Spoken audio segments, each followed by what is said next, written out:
बिस्मिल्लाहिर्रहमानिर्रहीम। आज का lecture general mathematics class 10th के ऊपर है। इसकी एक्सरसाइज 2.5 को सॉल्व कर रहे हैं। आज के लेक्चर में एक्सरसाइज 2.5 का क्वेश्चन नंबर 18 शामिल है।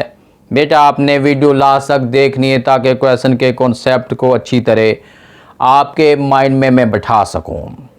क्वेश्चन नंबर 18 का बहुत सिंपल कॉन्सेप्ट है। सिर्फ इतना कॉन्सेप्ट है, हमने ये बात बतानी है क्या दूसरी वैल्यू पहली वैल्यू का फैक्टर है कि नहीं है।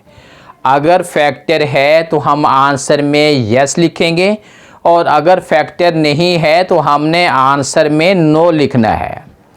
अगली बात यह है कि हमें पता कैसे चले कि दूसरी वैल्यू पहली वैल्यू का फैक्टर है।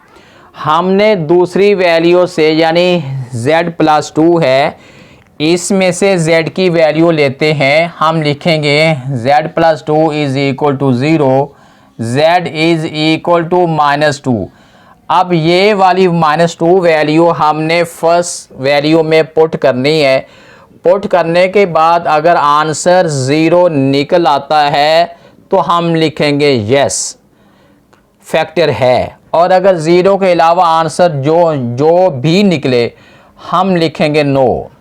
अब पहले स्टेप में हमने लिखना है p into g is equal to लिखेंगे z³ है माइनस जो है 5z² है, उसके बाद है -4z है -4 है।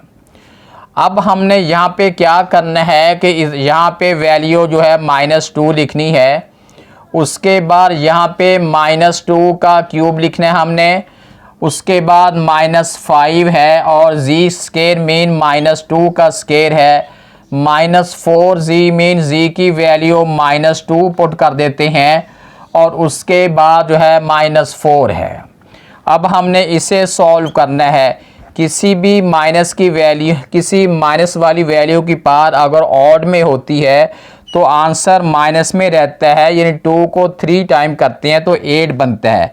उसके बाद -5 है, ये माइनस वाली वैल्यू की पावर इवन में है तो आंसर जो है ये प्लस में निकलेगा। माइनस इंटू माइनस प्लस है, 4 2 8 है और लास्ट पे -4 है।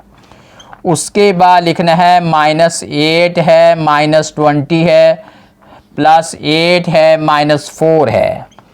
अब बेटा देखें ये -8 है +8 ये कैंसिल हो गया और रिमेनिंग जो है ये हमारे पास -24 है, नॉट इक्वल टू 0। अगर ये 0 के इक्वल नहीं है तो आंसर में हमने नो लिखना है। इसका मतलब ये हुआ कि ये जो दूसरी वैल्यू है ये पहली वैल्यू का फैक्टर नहीं है। हमने क्वेश्चन नंबर 18 को सॉल्व कर लिया है।